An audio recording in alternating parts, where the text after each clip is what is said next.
There's nothing more frustrating than ranking on the first page of Google, yet getting little to no traffic. But the thing is, there's always a reason, and the solution in most cases is to rank higher on Google. So today, I'm going to show you how to rank higher on Google and get more #1 rankings in a systematized fashion. Stay tuned. What's up SEOs? Samo here with Ahrefs, the SEO tool that helps you grow your search traffic, research your competitors, and dominate your niche. Today is all about getting more #1 rankings because number 5 through 100 just aren't cutting it. With that said, let's get to the process of improving your Google rankings. Step 1 is to find keywords that are performing decently, but not great. Now I'm sure you've heard advice to get your page 2 rankings to the first page of Google. But what about those page 1 rankings that aren't in positions 1 and 2? Now, in many cases, it's easier to improve your ranking position by 1 spot rather than 10. In fact, moving your first page rankings just a spot or 2 higher can impact your search traffic a lot. If you look at the CTR curve, you'll see that click-through rate decreases exponentially as you go down in the ranks. And to put this into perspective, let's assume that you're ranking in position 4 for a keyword that gets 10,000 searches per month. According to this CTR curve, you'll get 6.18% of clicks from desktop devices. That's 618 visits to your page. Now the click-through rate for position 3 is 9.89% on desktop devices. So that's 989 visits to your page. So on average, just by improving your rank a single position, you can get an additional 371 monthly search visits or a traffic boost of 60% for that single keyword. And to illustrate how this translates into search traffic for a real keyword, check this out. In the traffic share by page report in Ahrefs Keywords Explorer, you can see that the first ranking page for the keyword YouTube SEO gets nearly 4 times the search traffic as our page, which is currently in position 6. To find these underperforming keywords, go to Ahrefs Site Explorer and enter your domain.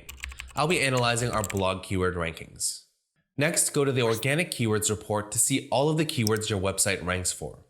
Now to find keywords that could use a bump in rankings, set a positions filter to only show keywords that rank in positions 3 through 10. If you don't have Ahrefs, you can get the average estimations from Google Search Console's search results report. Just set the position filter to show keywords with an average position of less than 10. Then sort the list by CTR in ascending order. Now that we have a list of keywords and data, it's time to move on to the next step, which is to choose a keyword you want to improve on. Now, obviously, you won't be able to improve your rankings for every single keyword. So at this point, you need to prioritize keywords based on the value to your business. Here are a few things to look out for when searching for keywords to improve. In general, the more criteria it fits, the higher the priority you should assign to that keyword. First, look for queries that have business value. There's no point in driving organic traffic to your website if your visitors won't convert into leads or customers. So you'll want to focus on keywords that your target customers would likely be searching for. For example, keyword research and keyword tool would be good ones for us since we have a keyword tool that helps people do keyword research. Then we have a website traffic checker and some variants. These would be good too since we show organic traffic estimations for any website or URL in Site Explorer. Something like find email address might be tempting, but there's very little business value in that for us. People who are new to link building may look for this topic, but there aren't any direct ties to Ahrefs SEO tools. So that would fall somewhere lower in my list of priorities. Next are keywords that don't have SERP features above you. Sometimes Google shows SERP features like featured snippets, people also ask boxes, and video carousels in the search results. In Ahrefs, we count these features as having a ranking position. After all, they take up a ton of real estate. So rather than going after these keywords, you may want to go after ones where SERP features aren't dominant in the organic results. If you have Ahrefs, you can click on the SERP button and you'll see if any SERP features are ahead of you. And if you don't have Ahrefs, then just Google the keyword and look for them. Quick side note, there are ways to go after SERP features like featured snippets, but that's a story for another day. If you want to see a video on featured snippets, then let me know in the comments and maybe we'll try and create our own case study of some sort. So the last thing to look for are keywords that are already generating search traffic. Let's go back to our organic keywords report. To identify these keywords, you can compare search volume and ranking position with the estimated search traffic. Just go down the list, and if anything pops out to you, then you can investigate its traffic potential more clearly. This one on SEO tools surprises me. Even though we're in position 8, we're still getting around 400 monthly search visits. Now, to get a better understanding of the traffic potential for this keyword, I'll click on the SERP button to see the top 10 ranking pages. Next, I'll open up a new tab for the top 2 ranking pages to see how much search traffic they're getting from the keyword SEO tools. And it looks like they're getting around 3 and 5 times more search traffic for this keyword because they're in the top 2 spots. So seeing as this keyword has a lot of business value to us, this might be one worth prioritizing. The third step is to find out why you're being outranked. Many people, including us, have studied various ranking factors and found 3 things to correlate highly with rankings and traffic, time and time again. These are the number of referring domains pointing to a page level authority, and website authority. Now, these aren't the only ranking factors to look into, and I'll even argue that there's a bigger ranking factor, which is why I mention it in nearly every video I create, and that's search intent, which basically means the reason behind the searcher's query. Google tries to provide the most relevant results for any given query. So your job as a content creator is to ensure that your content matches the reason why people are searching for that query in the first place, aka search intent. To identify search intent, just Google the keyword you want to improve and analyze the top ranking pages. Now, to systematize this process, look for the 3 C's of search intent. The first C is content type. This can be divided into 4 main buckets: blog posts, product, category, and landing pages. The second C is content format, and this applies more to blog posts and landing pages. A few common blog formats you'll see are how-tos, step-by-step tutorials, list posts, and opinion pieces. For a landing page, that might be a tool or calculator. The third C is content angle. This is the unique selling proposition of your content. It's basically a unique hook that entices a searcher to click on your result.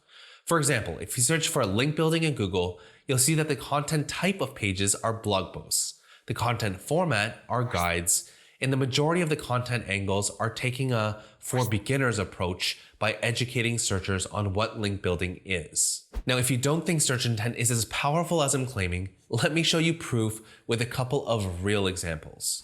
Here you'll see that our blog posts on on-page SEO used to rank in the top 10, but continued to plummet to as low as position 80 despite gaining a ton of quality links.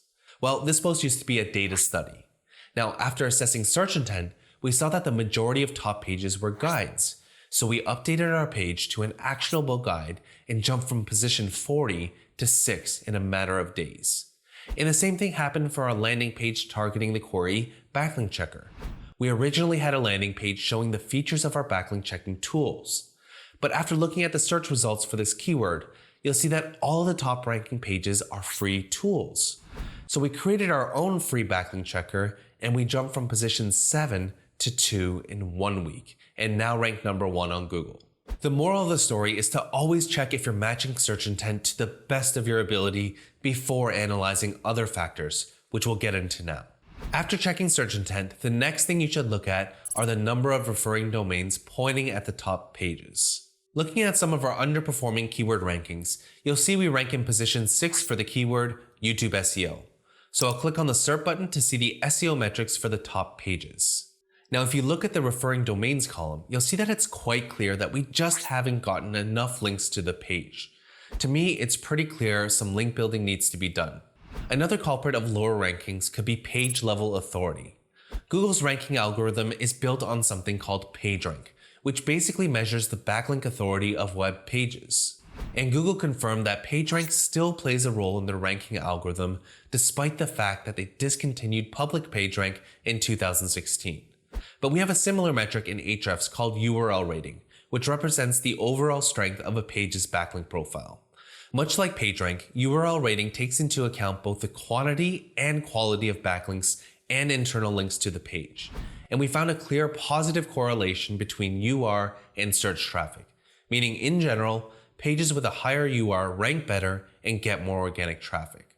Looking at the SERP for the query keyword research, you'll see that the 2 pages ahead of us seem to have much higher URL ratings.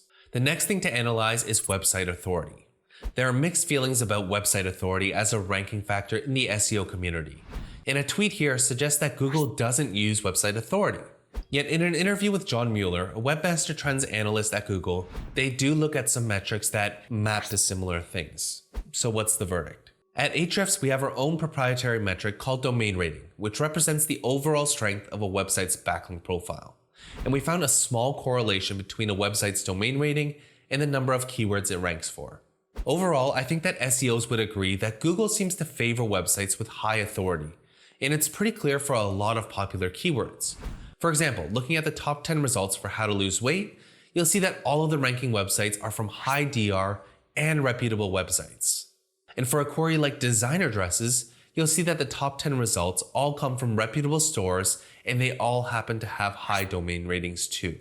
While I wouldn't rely super heavily on DR, it's worth scanning the top results to get a better understanding of the competitive landscape, especially if you have a low DR site. Alright, the next step is to beat the other pages where it matters most. This step is pretty straightforward. Focus on solving problems that attribute why you're not ranking higher rather than other so-called ranking factors. If you have a search intent issue like we did for a couple of our pages, then update your content so it matches the reason why searchers are looking for the query in the first place. Now, if your rankings are being held back because your competitors' pages have way more referring domains, then go and get more unique websites to link to you. Two great link building strategies to use are guest posting and the skyscraper technique. And I'm not going to go any deeper into these techniques because we have step-by-step tutorials which I'll link up in the description. Now, if you have a page level authority issue, then the quickest and best option would be to look through relevant pages on your site where you can add internal links. And a good way to do this is to search for a query like site:yourdomain.com and then a keyword that's relevant to your page. Then visit the pages and add internal links on relevant anchors. It can also be helpful to use Ahrefs SEO toolbar when doing this so you can see the URL of each page and get a better understanding of the pages that can pass authority to pages you want to rank. If you don't have any authority pages, then you're going to have to build more backlinks across your site. Now, if you truly believe that the only reason why you're not ranking is because of a website authority issue, then this is where things can get a bit frustrating. You can still win in the SERP and rank by building more links to your page than your competitors. And a happy byproduct of this is that it'll help you increase your domain rating so it becomes easier to rank for more competitive keywords over time. Alright, step 5 is to track your rankings. If you're going to be making optimizations to your web pages, then you'll want to know whether they're actually working. Now, there are two things that I recommend doing. Number one, use a rank tracking tool like Ahrefs Rank Tracker to automatically measure your ranking position over time. This way you'll know whether the changes you made had an impact on your position. And number two, keep a log of the changes you've made in a document or add annotations in Google Analytics so you can accurately attribute gains in search traffic to your page level optimizations. Now it's just a matter of rinsing and repeating this process for all of the keywords you want to boost. Now, if you found this video to be helpful, make sure to like, share, and subscribe so you don't miss out on any of our actionable SEO and marketing tutorials. And if you have any questions about any of these steps, hit me up in the comments and I'd be happy to help out. So keep grinding away, focus on the things that will move the needle for your rankings, and I'll see you in the next tutorial.